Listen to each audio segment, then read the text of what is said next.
رسوله الكريم أما بعد أعوذ بالله من الشيطان الرجيم بسم الله الرحمن الرحيم فإن طلقها فلا تحل له من بعد حتى تنكح زوجا غيره فإن طلقها فلا جناح عليهما أن يتراجعا إن ظنا أن يقيما حدود الله وتلك حدود الله يبينها لقوم يعلمون وإذا طلقتم النساء فبلغن أجلهن فأمسكوهن بمعروف أو سرحوهن بمعروف ولا تمسكوهن ضرارا لتعتدوا ومن يفعل ذلك فقد ظلم نفسه ولا تتخذوا آيات الله هزوا واذكروا نعمة الله عليكم وما أنزل عليكم من الكتاب والحكمة يعظكم به واتقوا الله واعلموا أن الله بكل شيء عليم وإذا طلقتم النساء فبلغن أجلهن فلا تعضلوهن أن ينكحن أزواجهن إذا تراضوا بينهم بالمعروف ذلك يوعظ به من كان منكم يؤمن بالله واليوم الآخر ذلكم أزكى لكم وأطهر والله يعلم وأنتم لا تعلمون آمنت بالله صدق اللہ العظیم۔ سورہ بقرہ کی آیت نمبر 230 سے 232 تک 3 آیات کریمہ میں نے آپ کے سامنے تلاوت کی ہیں۔ ان آیات کریمہ میں مجموعی طور پر 4 باتیں سمجھائی گئی ہیں۔ کتنی باتیں سمجھائی گئی ہیں؟ 4 باتیں سمجھائی گئی ہیں۔ میں خلاصہ ذکر کرتا ہوں، پھر آیات کا ترجمہ پڑھیں گے اور ترجمے کی روشنی میں جو بات ہوگی وہ عرض کروں گا۔ جو 4 باتیں سمجھائی گئیں ان میں سے پہلی بات یہ ہے کہ اگر کوئی آدمی اپنی زوجہ کو 3 طلاق اکٹھی دے دے یا ایک کے بعد ایک کر کے 3 طلاق دے دے، یعنی ایک دن طلاق دی، پھر 2-4 دن 8 دن چھوڑ کے پھر ایک طلاق دے دی، پھر 2-4 دن چھوڑ کر کے ایک طلاق دے دی، ایک بیماری آنے سے پہلے ایک ہی طور میں ایک ہی پاکیزگی میں تینوں طلاقیں دے دی، یا تیسری صورت ناپاکی کی حالت میں طلاق دے دی۔ تینوں صورتوں میں جو احناف کا موقف ہے وہ سماعت کر لیں۔ وہ موقف یہ ہے کہ جس آدمی نے اکٹھی 3 طلاقیں دیں، یعنی 3 لفظ اکٹھے ادا کر دیے کہ تجھے 3 طلاق، یا یوں کہا کہ تجھے طلاق، پھر کہا تجھے طلاق، پھر کہا تجھے طلاق اسی مجلس میں، یا ایک ہی طور میں 3 دفعہ کہہ دیا، یا بیماری کی حالت میں طلاق دے دی، 1 دے دی 3 دے دی، تو احناف کے نزدیک یہ تینوں صورتوں میں جتنی طلاقیں دیں اتنی طلاقیں واقع ہو جائیں گی۔ 2 دی ہیں 2 واقع ہو جائیں گی، 1 دی ہے تو 1 واقع ہو جائے گی، 3 دی ہے تو 3 واقع ہو جائیں گی۔ ٹھیک ہے جی۔ جبکہ یہ صرف قول احناف کا نہیں ہے، میں نے صرف نام احناف کا لیا، ورنہ چاروں ائمہ کرام اسی بات کے قائل ہیں۔ امام شافعی، امام مالک، امام احمد، امام ابو حنیفہ رحمۃ اللہ علیہ، یہ چاروں ائمہ کرام اسی بات کے قائل ہیں کہ بیماری میں یوں طلاق بھی واقع ہو جاتی ہے، اکٹھی 3 طلاقیں ایک ساتھ دینے میں بھی واقع ہو جاتی ہیں، ایک مجلس میں الگ الگ کر کے بھی 3 طلاقیں واقع ہو جاتی ہیں، ایک طہر میں الگ الگ کر کے 3 طلاقیں بھی 3 واقع ہو جاتی ہیں۔ یہ چاروں ائمہ کا یہی مذہب ہے، اور اکثریت صحابہ کرام کا بھی یہی مذہب ہے۔ تابعین میں سے بھی اکثریت کا مذہب یہی ہے۔ کچھ احباب، کچھ حضرات دور صحابہ سے اس بات کے قائل ہیں کہ اکٹھی ایک مجلس میں دی جانے والی 3 طلاق 3 نہیں ہوتی بلکہ 1 ہوتی۔ چند احباب ایسے ہیں، ورنہ اکثریت صحابہ اکرام کے دور میں بھی، تابعین میں بھی، اور ائمہ اکرام میں سے چاروں ائمہ اسی بات کے قائل ہیں کہ 3 طلاقیں 3 ہی ہوتی ہیں۔ ٹھیک ہے جی، یہ بات سمجھ میں آ گئی۔ اب اس پہ مزید بحث و مباحثہ اور مزید دلائل دینے کی ضرورت نہیں، یہ وہ مجلس نہیں ہے کہ جہاں پر دلائل اور جہاں پر ابحاث اور جہاں پر جو ہے وہ استدلالات پیش کیے جائیں کہ کیا حضرت عبداللہ ابن عباس نے کہا، کیا ان کا جواب ہے، حدیث کیا کہتی ہیں، ان کے رد میں دوسری حدیث کیا کہتی ہیں، آثار صحابہ اس بارے میں کیا ہیں، قرآن پاک کی آیات کی تعویل کیا ہوگی، یا حدیث مبارکہ کی اس استدلال کا جواب کیا ہوگا جو دوسرا فریق کہہ رہا ہے، ہمارے اعتراض کا جواب وہ کیا دیتے ہیں، ان کے اعتراض کا جواب ہم کیا دیتے ہیں۔ یہ ساری وہ بحث ہے کہ جو اہل علم سے تعلق رکھتی ہے۔ عوام الناس میں اتنی بات کافی ہونی چاہیے کہ چاروں ائمہ، اکثریت صحابہ کرام کی، اکثریت تابعین کی، اور سب سے دلچسپ بات اس بات کو ذہن میں ضرور رکھ لیں، سب سے دلچسپ بات یہ کہ جس صحابی رسول کی طرف حدیث منسوب ہے یا جن کا حوالہ دیا جاتا ہے کہ ان کی حدیث میں یہ بات موجود ہے کہ حضور کے زمانے میں صلی اللہ علیہ وسلم، حضرت ابوبکر صدیق کے زمانے میں، حضرت عمر رضی اللہ عنہ کے ابتدائی زمانے میں 3 طلاق کو ایک سمجھا جاتا تھا، پھر حضرت عمر رضی اللہ عنہ نے فیصلہ کیا کہ 3 کو 3 ہی کہا جائے گا، اب ایک نہیں سمجھا جائے گا۔ جن صحابی کا یہ قول، یعنی جن صحابی کی طرف یہ موقوف روایت بیان کی جاتی ہے، انہی صحابی کا اپنا فتویٰ یہ ہے کہ 3 طلاقیں 3 ہی ہوتی ہیں۔ جب ان سے فتویٰ لیا گیا، جب ان سے مسئلہ پوچھا گیا کہ میرے چچا نے اپنی بیوی کو، یعنی میری چچی کو اکٹھی 3 طلاق دے دی، تو انہی صحابی نے کہا کہ آپ کے چچا نے اللہ کی نافرمانی کی ہے، اللہ کی نافرمانی کی ہے، لیکن ان کی زوجہ ان سے الگ ہو گئی، فقد بانت امراتہ، اس کی بیوی اس سے جدا ہو گئی۔ اس سے معلوم یہ ہوا کہ ان کے نزدیک 3 ہی ہوتی ہیں۔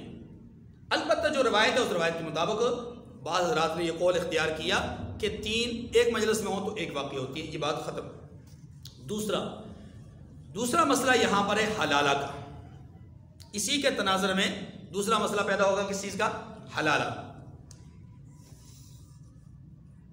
حلالہ کو تفصیلاً جاننے سے پہلے بس اتنی بات ذہن میں رکھ لیں، پھر ترجمہ پڑھتے ہیں، پھر اس کے تفصیل میں میں بات عرض کرتا ہوں کہ حلالہ کس کو کہتے ہیں، کیا اس کی شرعی حیثیت ہے، کیا اس کی وقعت ہے، اس پہ انشاءاللہ بات کرتے ہیں۔ تیسری بات، اگر کوئی آدمی اپنی اہلیہ کو طلاق دے دے، 1 طلاق یا 2 طلاق دے دے، پھر اگر رضامندی سے واپس چاہتے ہیں، رضامندی سے واپس رہنا چاہتے ہیں، تو پھر تیسرا مسئلہ یہاں پر بیان یہ کیا گیا ہے کہ اختیار کر سکتے ہیں، رضامندی کو رجوع کر سکتے ہیں، لیکن یہ رضامندی برائے ضرر نہ ہو، تکلیف دینے کے لیے نہ ہو۔ یہ بات پہلے بھی گزر چکی ہے، صرف یہاں پر میں چونکہ دوبارہ آئی ہے تو اس لیے عرض کر دیتا ہوں کہ عورت کو تکلیف دینے کے لیے روکنا درست نہیں ہے۔ اگر رضامندی اس وجہ سے ہے کہ اب پرانی جتنے بھی اعمال ہیں، جتنی بھی ہماری، یعنی اس آدمی کی جو سوچ تھی یا اس عورت کی جو سوچ تھی، اب وہ ختم ہو چکی، ان غلطیوں کا احساس ہو چکا، ندامت ہو چکی، تو اب یہ رجوع کر سکتے ہیں، ورنہ آسان طریقے سے چھوڑ دیا جائے، یہ زیادہ بہتر اور آسان بات ہے ان کے لیے بھی، دنیا میں بھی اور آخرت میں بھی۔ چوتھی اور آخری بات، اگر طلاق دینے کے بعد رجوع نہیں کرتے، 1 طلاق یا 2 طلاق دینے کے بعد رجوع نہیں کرتے، مسئلہ پہلے گزر چکا ہے، صرف اس کی ایک جزوی شکل یہاں پر بیان کی جائے گی، اور وہ کیا ہے کہ 1 یا 2 طلاق دینے کی صورت میں رجوع نہیں کیا، عدت ختم ہو گئی، اب چونکہ شرعاً اس بات کی گنجائش موجود ہے کہ اگر یہ میاں بیوی دوبارہ ایک ہونا چاہتے ہیں تو صرف نکاح کریں گے، لیکن ان کی راہ میں رکاوٹ نہیں ڈالی جائے گی۔ جو اصل یہاں پر مسئلہ بیان کیا گیا ہے کہ اگر یہ ایک ہونا چاہتے ہیں، دوبارہ نکاح کرنا چاہتے ہیں، تو پھر رکاوٹ نہ ڈالی جائے، جیسا کہ عام طور پہ معاشروں میں ایسا ہوتا ہے کہ نہیں جی نہیں، پہلے ایک دفعہ چھوڑ دیا، اب ہم ایک نہیں ہونے دیں گے، پھر برادری کھڑی ہو جاتی ہے، قوم کھڑی ہو جاتی ہے، خاندان کھڑے ہو جاتے ہیں، تو یہ درست بات نہیں۔ اس کے پس منظر میں واقعہ بھی ہے، وہ انشاءاللہ بعد میں عرض کروں گا۔ اب چاروں باتیں سمجھ میں آ گئی۔ پہلا مسئلہ، ایک مجلس میں 3 طلاق کا، یا اسی طریقے سے بیماری کی حالت میں طلاق کا، یا اکٹھی ایک لفظ میں 3 طلاق کا، یا ایک طہر میں، ایک پاکیزگی میں 3 طلاق کا یہ مسئلہ، اس میں دونوں قول میں نے عرض کیا، کچھ حضرات کا ایک قول اور جمہور کا دوسرا قول، وہ تفصیل سے میں نے آپ کے سامنے ذکر کر دیا، جو یہاں پر بیان کرنے کی ضرورت تھی وہ بیان کر دی۔ دوسرا مسئلہ حلالے کا ہے، اور تیسرا مسئلہ یہ ہے کہ اگر ایک ہونا چاہتے ہیں، رجوع کرنا چاہتے ہیں تو رجوع کر سکتے ہیں، لیکن ضرر کے لیے نہیں، تکلیف دینے کے لیے نہیں۔ چوتھا مسئلہ یہ ہے کہ اگر رجوع نہیں کیا اور عدت ختم ہو گئی، اب دوبارہ نکاح کرنا چاہتے ہیں، کس صورت میں؟ 1 یا 2 طلاق دینے کی صورت میں اگر دوبارہ نکاح کرنا چاہتے ہیں تو نکاح کریں، اس میں رکاوٹ نہیں ڈالنی چاہیے۔ اگر دونوں راضی ہوں تو پھر تیسرے آدمی کو رکاوٹ، چاہے وہ بھائی ہو، والدین ہو، قوم ہو، برادری ہو، خاندان ہو، قبیلہ ہو، ان کو رکاوٹ نہیں ڈالنی چاہیے۔ اب آیات کریمہ کا ترجمہ پڑھیں گے اور اس کے ضمن میں چاروں باتوں کی جو وضاحت ہوگی انشاءاللہ عرض کر دوں گا۔ فرمایا فَإِن طَلَّقَهَا فَلَا تَحِلُّ لَهُ مِن بَعْدُ حَتَّى تَنكِحَ زَوْجًا غَيْرَهُ۔ پہلی بات اس میں بیان کی گئی ہے، کیا بیان کیا گیا کہ پھر اگر شوہر 2 طلاقوں کے بعد تیسری طلاق عورت کو دے دے، 2 طلاقیں کون سی؟ وہ جن کا ذکر پہلے ہو چکا، الطلاق، پچھلی آیت کریمہ میں، الطلاق مرتان، طلاقیں 2 مرتبہ ہیں۔ کیا مطلب؟ کہ طلاق کے الفاظ رجوع کے لیے 2 ہی ہیں، یعنی 2 الفاظ سے، 2 لفظوں سے رجوع کیا جا سکتا ہے، تیسرا لفظ اگر طلاق کا استعمال کر لیا تو اب رجوع نہیں ہو سکتا، ٹھیک ہے؟ اس کو مرتان کو آپ ایک لفظ سے اور سمجھ لیجئے تاکہ بات اور زیادہ واضح ہو جائے گی۔ رسول اللہ صلی اللہ علیہ وسلم کے بارے میں یہ آتا ہے کہ آپ علیہ السلام اپنے اعضائے وضو کو 2 دفعہ دھویا کرتے تھے، 2 دفعہ یا 3 دفعہ۔ تو وہاں پر الفاظ آتے ہیں توضأ مرتین مرتین، ثلاثن ثلاثن۔ آپ علیہ السلام 2 دفعہ، 2 دفعہ یا 3 دفعہ دھویا کرتے تھے۔ تو اب وہاں پر قطعاً یہ مطلب نہیں ہے کہ ایک دفعہ آپ صلی اللہ علیہ وسلم وضو فرماتے، ایک عضو کو دھوتے، پھر چلے جاتے، پھر کچھ دیر کے بعد اگلی مجلس میں دوسری دفعہ دھوتے، قطعاً یہ مقصد نہیں ہے۔ وہاں مقصد کیا ہوتا ہے؟ 2 بار دھوتے، 3 بار دھوتے، ٹھیک ہے نا؟ ایسے یہاں پر بھی طلاق کے بارے میں کہا گیا کہ رجوع کے الفاظ ایک دفعہ کہنے کی گنجائش ہے یا زیادہ سے زیادہ 2 بار کہنے کی گنجائش ہے، 2 بار کہنے کی، تیسری بار کہنے کی گنجائش نہیں، بس یہ بات ختم۔ فَإِن طَلَّقَهَا فَلَا تَحِلُّ لَهُ مِن بَعْدُ، پھر اگر شوہر نے 2 کے بعد تیسری طلاق دے دی، 2 کے بعد تیسری طلاق دے دی تو حَتَّى تَنكِحَ فَلَا تَحِلُّ لَهُ، تو اب اس کے بعد جب تک عورت کسی دوسرے شخص سے نکاح نہ کر لے، اس پہلے شخص پر، پہلے شوہر پر حلال نہیں ہوگی۔ کیا مطلب؟ اب حرمت پیدا ہو گئی، اب حرمت پیدا ہو گئی۔ اب دوسرا مسئلہ فَإِن طَلَّقَهَا فَلَا جُنَاحَ عَلَيْهِمَا أَن يَتَرَاجَعَا إِن ظَنَّا أَن يُقِيمَا حُدُودَ اللَّهِ۔ اس سے پہلے، اس کے اور پہلی بات کے درمیان میں حلالے کا لفظ ہے، فَلَا تَحِلُّ لَهُ مِن بَعْدُ، حلال نہیں ہوگی کب تک؟ جب تک کہ دوسرے خاوند سے نکاح نہ کر لے، ٹھیک ہے؟ حلالہ کیا ہے اس کو ہم سمجھتے ہیں ابھی۔ دیکھیے اس آیت کریمہ کی روشنی میں حلالہ کا ایک ثبوت ملتا ہے۔ حلالہ حلال ہونے سے ہے، اور اس کو بڑا واضح سا مطلب ہے کہ ایک چیز حلال ہے، ایک چیز حرام ہے، ٹھیک ہے؟ لیکن یاد رکھیے حلالہ کی وہ صورت جو ہمارے ذہنوں میں موجود ہے، جو ہمارے ذہنوں میں موجود ہے، بیٹا آپ دونوں چلے جائیں، چلے جائیں۔ حلالے کی وہ صورت جو ہمارے ذہنوں میں موجود ہے وہ کچھ اس طرح کی موجود ہے کہ اس کو اتنا گمبھیر بنا دیا گیا ہے کہ وہ واقعی برا لگتا ہے۔ وہ واقعی کیا لگتا ہے؟ اب سمجھیے حلالہ کی جو شرعی صورت ہے وہ کیا ہے اور جو موجودہ شکل ہے وہ کیا ہے۔ رسول اللہ صلی اللہ علیہ وسلم نے ارشاد فرمایا کہ لعن اللہ المحلل والمحلل له، حلالہ کرنے والے پر اور جس کے لیے حلالہ کیا جا رہا ہے اس پر اللہ کی لعنت۔ بالکل بات درست ہے، آمنا وصدقنا، ہم اس پر ایمان رکھتے ہیں، ٹھیک ہے؟ یہ حدیث مبارکہ ذہن میں رکھیے گا۔ اب قرآن پاک کیا کہتا ہے؟ قرآن پاک کہتا ہے کہ اگر 3 طلاقیں دے دی تو اب پہلے خاوند کے لیے وہ جائز نہیں جب تک کہ حلال نہ کر لے، جب تک کہ دوسرے خاوند سے نکاح نہ ہو جائے۔ تو اس کا مطلب یہ کہ حلالہ کا ثبوت قرآن پاک سے ہے، لیکن قرآن مجید کے سامنے احادیث مبارکہ میں سے ایک حدیث ہمارے سامنے آئی کہ جس میں یہ بات واضح ہو رہی ہے کہ حلالہ کرنے والے پر اور جس کے لیے حلالہ کیا جا رہا ہے اس پر اللہ کی لعنت۔ تو پھر اب تطبیق کیا ہوگی؟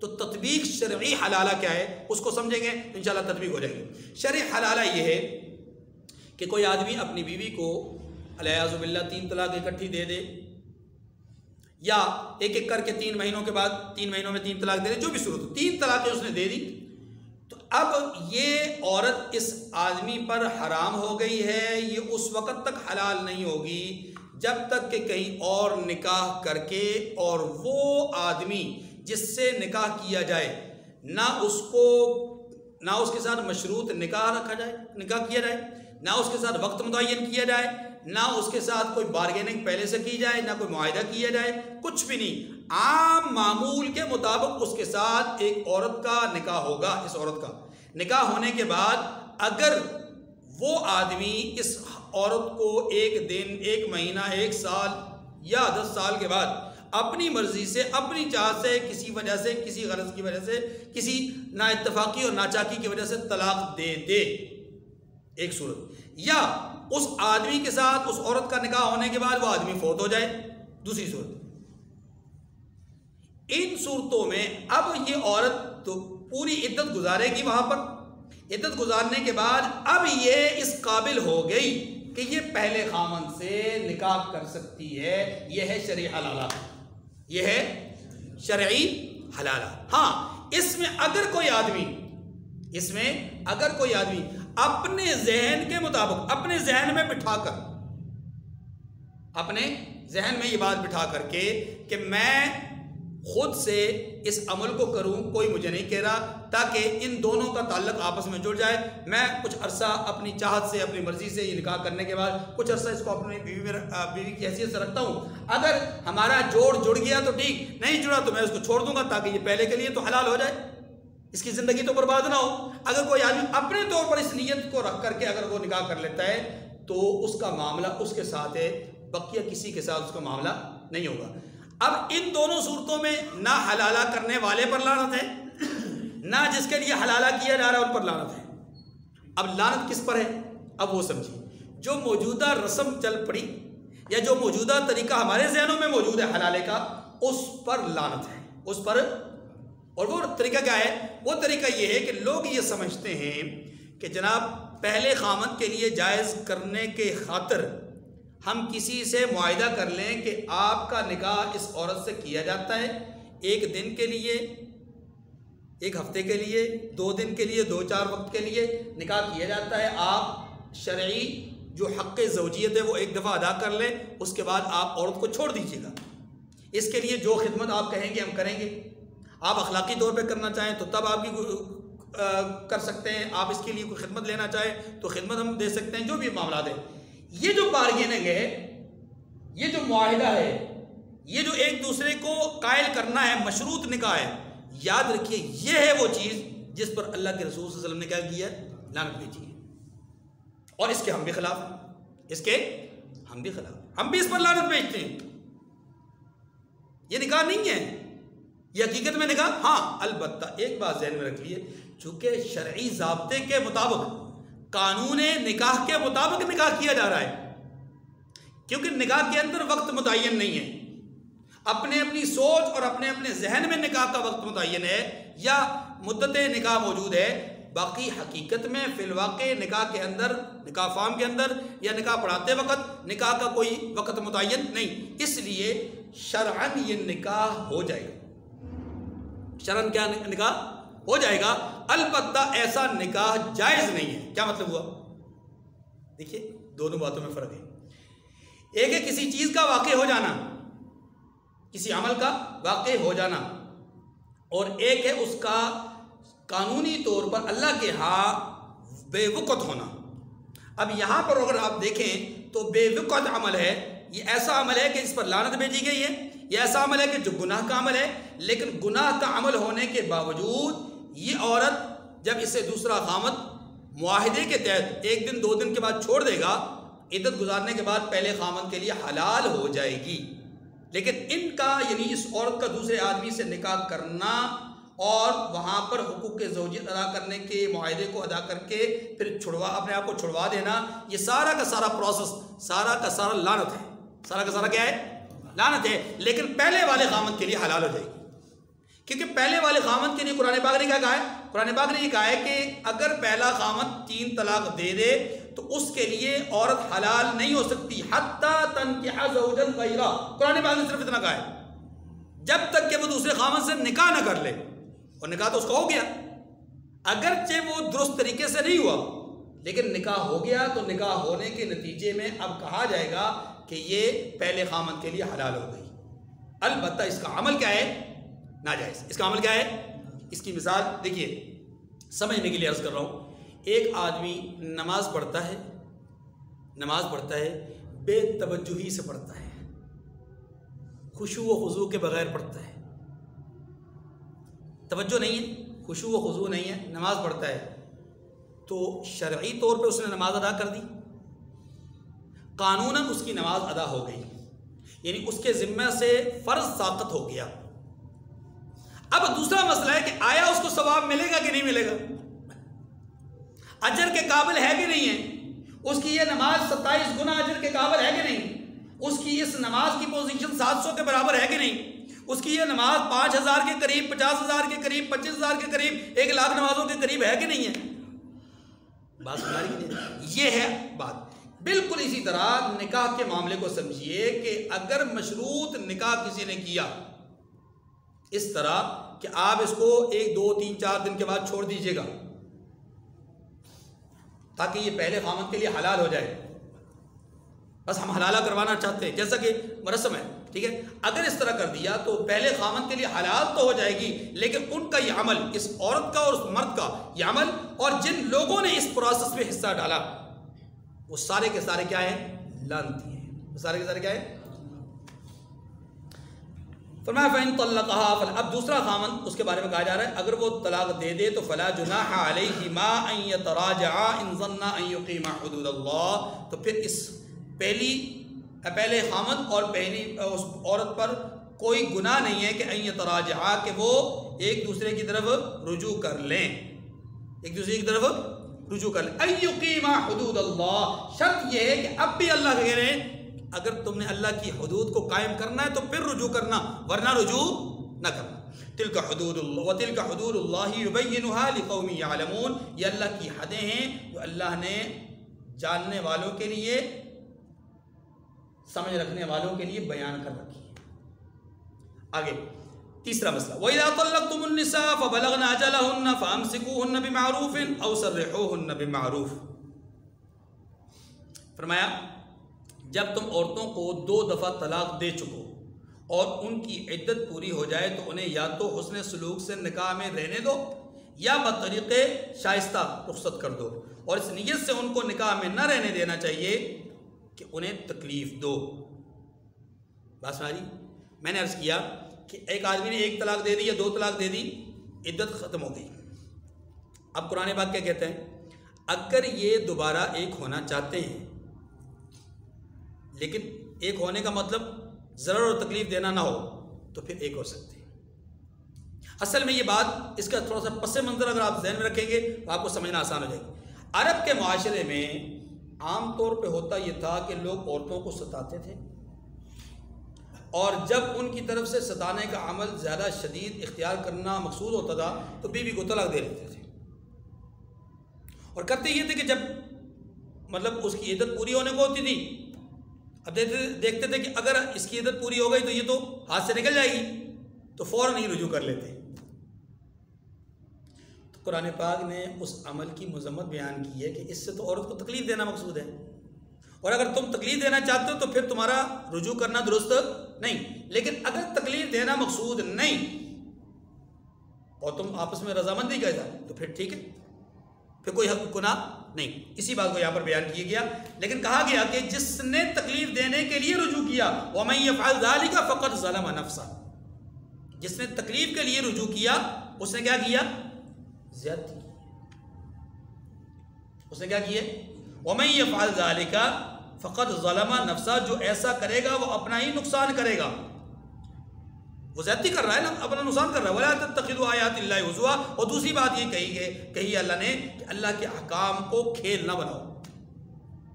یعنی یہ جو تم ایک دفعہ طلاق دے دیتے ہو، پھر واپس ستانے کے لیے بلا لیتے ہو، پھر طلاق دے دیتے ہو، پھر بلا لیتے ہو، پھر یہ تو اللہ کے احکامات کو جو ہے تم نے کھیل بنا رکھا ہے. تو اللہ کے احکامات کو کھیل نہ بناؤ. رسول اللہ صلی اللہ علیہ وسلم کے بعد بھی ایک واقعہ ایسا ہی ہوا کہ آپ علیہ السلام کے سامنے کسی نے بیان کیا کہ فلاں آدمی نے اپنی بیوی کو 3 طلاق اکٹھی دے دی. اللہ کے رسول صلی اللہ علیہ وسلم کے چہرہ اقدس پر غضب اور غصے کے آثار نمایاں ہو گئے. وہاں پر بھی آپ علیہ السلام نے ایسے الفاظ استعمال کیے کہ اس شخص نے اللہ کے حکم کے ساتھ کھلواڑ کیا ہے. اس نے کیا کیا ہے؟ کھلواڑ کیا ہے، کھیل کھیلا ہے. اور یہ گویا کہ اللہ کے حکم کو کیا کے ساتھ مذاق کرنے والی بات ہے. وَاذْكُرُوا نِعْمَةَ اللَّهِ عَلَيْكُمْ وَمَا أَنزَلَ عَلَيْكُمْ مِنَ الْكِتَابِ وَالْحِكْمَةِ يَعِظُكُمْ بِهِ. طلاق دینے کا مہذب طریقہ یہ ہے، ایک طلاق دے کر چھوڑ دیجیے، بس ختم. عدت ختم ہو جائے، وہ اپنے راستے، تم اپنے راستے. یہ سب سے مہذب طریقہ ہے. اس کو طلاق احسن کہتے ہیں. پھر دوسرے نمبر پر طلاق سنت ہے. طلاق سنت کیا ہے؟ ایک طہر میں ایک طلاق دے کر چھوڑ دیا جائے، اگلے طہر میں دوسری طلاق دی جائے، اور تیسرے طہر میں تیسری طلاق دی. یہ طلاق سنت ہے. طلاق بدعت یہ ہے، یعنی طلاق دینے کا غلط طریقہ یہ ہے کہ بیماری کی حالت میں طلاق دے دی جائے، ایک مجلس میں 3 طلاقیں دے دی جائیں، یا ایک مجلس میں یکے بعد دیگرے 3 طلاقیں دی جائیں، یا ایک ہی طور میں 3 طلاقیں دے دی. یہ سب کے سب غلط طریقے ہیں. لیکن طلاقیں سب صورتوں میں واقع ہو جائے گی. طریقہ غلط ہے لیکن طلاق واقع ہو جائے گی. جیسا کہ حلالہ کا یہ طریقہ غلط ہے، 100% غلط ہے، لعنتی طریقہ ہے. لیکن عورت پہلے خامند کے لیے کیا ہو جائے گی؟ حلال ہو جائے گی. یہ فرمایا کہ اللہ نے تمہیں جو نعمتیں بخشی ہیں اور تم پر جو کتاب اور دانائی کی باتیں نازل کی ہیں جن سے وہ تمہیں نصیحت فرماتا ہے انہیں یاد کرو. جو نعمتیں اللہ نے بخشی ہیں، دیکھیے یہ جو شریک حیات ایک ہے، یہ ایک نعمت ہے. 2 خاندانوں کا مل جانا ایک نعمت ہے. نکاح ایک مسنون عمل ہے، اس مسنون عمل سے اللہ نے تمہیں فیض یاب کیا ہے، یہ ایک نعمت ہے. اس کے ذریعے سے اللہ نے تمہیں اولاد بخشی ہے، ایک نعمت ہے. اس کے ذریعے سے اللہ نے 2 خاندانوں کو ایک کیا، یہ ساری نعمتیں ہیں. فرمایا اللہ کی نعمتوں کو یاد کرو. دوسری بات، اللہ کی جو کتاب تم پڑھتے ہو، اس کتاب اور رسول اللہ صلی اللہ علیہ وسلم کی باتیں، حکمت سے مراد رسول اللہ صلی اللہ علیہ وسلم کی باتیں، کتاب اور رسول اللہ صلی اللہ علیہ وسلم کی باتوں کو یاد کرو اور ان پر عمل کرو. یاد کرنے سے مراد کیا ہے؟ سیکھو اور ان پر عمل کرو. واتقوا اللہ واعلموا ان اللہ بکل شیء علیم. اور اللہ سے ڈرتے رہو اور جان رکھو کہ اللہ ہر چیز سے واقف ہے. آخری آیت کریمہ اور آخری مسئلہ یہ ہے کہ اگر دونوں ایک ہونا چاہتے ہیں تو رکاوٹ مت بنو. عدت کے بعد دونوں ایک ہونا چاہتے ہیں تو رکاوٹ. اس کے پیچھے پس منظر میں ایک چھوٹا سا واقعہ ذہن میں رکھ لیں تاکہ بات سمجھ آ سکے. حضرت معقل ابن یسار رضی اللہ تعالیٰ عنہ ایک صحابی ہیں. ان کی ہمشیرہ کا ایک آدمی سے نکاح ہوا اور اس آدمی نے ان کو طلاق دے دی. ہمشیرہ کو طلاق دے دی. طلاق دینے کے بعد حضرت معقل اس آدمی کے پاس گئے عدت کے زمانے میں. اللہ کے بندے رجوع کر لو، میری بہن کی زندگی برباد کرتے ہو، اپنا بھی گھر اجاڑ رہے ہو، رجوع کر لو. وہ نہیں مانا. بعض واقعات میں یعنی بعض روایات میں یہ آتا ہے کہ انہوں نے 2 بار 3 بار کہا، یعنی دوسرے موقع پر بھی کہا، تیسرے موقع پر بھی کہا عدت کے زمانے میں، رجوع کر لو رجوع کر لو رجوع کر لو. لیکن اس شخص نے رجوع نہیں کیا. طلاق دی تھی ایک دفعہ، یعنی ایک دفعہ طلاق دی اور رجوع کا چانس تھا، رجوع کر سکتے تھے لیکن انہوں نے رجوع نہیں کیا. عدت ختم ہو گئی. جب عدت ختم ہوئی تو اس آدمی کو، حضرت معقل کے سابقہ بہنوئی کو اپنی غلطی کا احساس ہوا کہ میں تو غلطی کر بیٹھا. عدت ختم ہو گئی، غلطی کا احساس ہوا. اس ندامت اور شرمندگی کا احساس رکھتے ہوئے انہوں نے پیغام نکاح بھیجا حضرت معقل کی ہمشیرہ کو، یعنی اپنی سابقہ زوجہ کو انہوں نے نکاح کا پیغام بھیجا کہ عدت ہماری ختم ہو گئی ہے، تو کیا اب ہم دوبارہ نکاح کر سکتے ہیں؟ تو ان کی ہمشیرہ نے، حضرت معقل کی ہمشیرہ نے بھی سوچا کہ بجائے اس کے کہ میں کسی اور کے ساتھ نکاح کروں اور کسی اور کے گھر جاؤں، ہاں جی، تو یہ جس گھر کو پہلے آباد کر چکی ہوں، اگر ان کو آمادگی کا اظہار انہوں نے کر دیا ہے، اپنے عمل پر اپنے شرمندگی اور ان کو احساس پیدا ہو چکا ہے، تو کیوں نہ واپس پلٹ کر ان سے ہی نکاح کر لوں. تو انہوں نے بھی آمادگی کا اظہار کر دیا کہ ٹھیک ہے میں رضامندی کا اظہار کر دیا۔ اب سابقہ بیوی اور خاوند دونوں آپس میں رضامندی کا اظہار کر چکے اور دونوں ہی ایک ہونا چاہتے تھے۔ حضرت معقل کو پتہ چلا تو حضرت معقل رضی اللہ عنہ نے کہا کہ نہیں، اب میں نے کہا نہیں ہونے دوں گا۔ میں نے عدت کے زمانے میں کہا 1 دفعہ 2 دفعہ 3 دفعہ رجوع کر لو رجوع کر لو رجوع کر لو، تب رجوع نہیں کیا تو ایسے آدمی کے ساتھ اب میں اپنی بہن کا نکاح نہیں کروں گا جس نے پہلے بات کو نہیں مانا۔ اس سے کیا توقع ہے، اس سے کیا امکان ہے کہ وہ اب دوبارہ میری بہن کو اپنے گھر میں آباد کر سکے گا کہ نہیں کر سکے گا؟ یعنی اس خیال اور دباؤ میں انہوں نے نکاح نہ ہونے دیا۔ قرآن پاک کی آیت کریمہ نازل ہو گئی، قرآن پاک کی آیت کریمہ نازل ہو گئی کہ اگر دونوں ایک ہونا چاہتے ہیں تو آپ کیوں رکاوٹ بن رہے ہیں؟ تو اللہ کے رسول صلی اللہ علیہ وسلم نے حضرت معقل کو بلایا اور یہ آیت کریمہ سنائی۔ جب انہیں یہ آیت کریمہ سنائی گئی تو حضرت معقل رضی اللہ عنہ نے کہا کہ یا رسول اللہ اب میری طرف سے کوئی رکاوٹ نہیں ہے۔